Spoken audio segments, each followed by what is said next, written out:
Good morning, dear friends. Today we see Jesus is choosing his 12 apostles, beginning from Simon Peter and ending with Judas, the one who betrayed Jesus. And we see all these apostles whom Jesus had chosen, they all had weaknesses because they were all humans. We see Simon Peter denied Jesus 3 times, Thomas doubted Jesus, James and John were fighting to be on either sides of Jesus.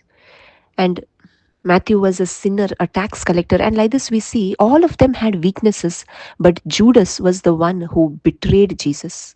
And there was a great difference in the heart of Judas and in the heart of the other apostles. The other apostles had weaknesses, but they had an inclination towards God. They had a desire to follow God. But Judas was with Jesus throughout the ministry of Jesus. He followed Jesus, but yet his heart desired for the things of this world. His heart was behind money. His heart desired to earn more and more of money, and his heart was never behind Jesus. And that's why we see in Proverbs also, it says, chapter 4, verses 23, watch over your heart with all diligence, for from it flows the springs of life. Today, my dear friends, God has called each of us also, but how is our heart condition? Are we seeking God with all our heart, mind, and soul?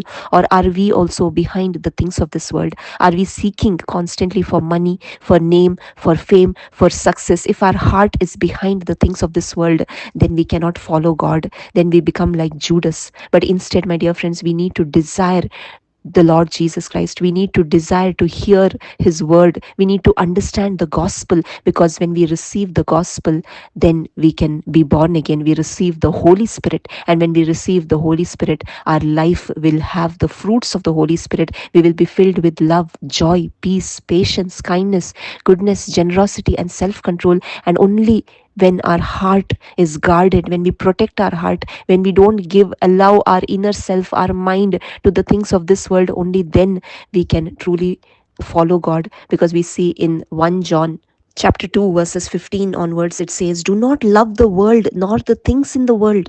If anyone loves the world, the love of the Father is not in him.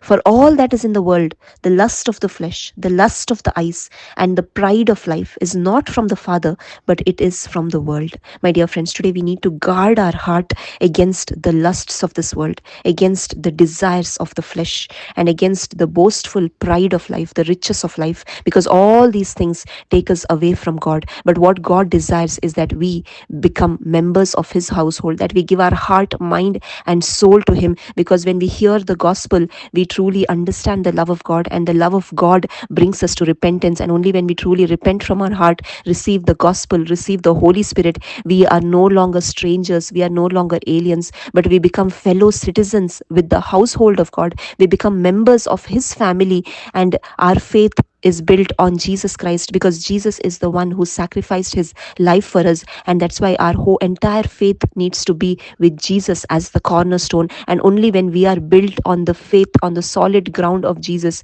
can we grow into the household of God, can we truly be members of his household, and we all together become the holy temple, we become the church of God. And today, my dear friends, the desire of the Father is to give our heart to him, because he has called all of us. He wants all of us to be saved. He wants none of us to perish, but instead he wants us all to have eternal life, because Jesus came to give us eternal life. He came for the forgiveness of sins, but we need to guard our heart. We need to give our heart to Jesus alone.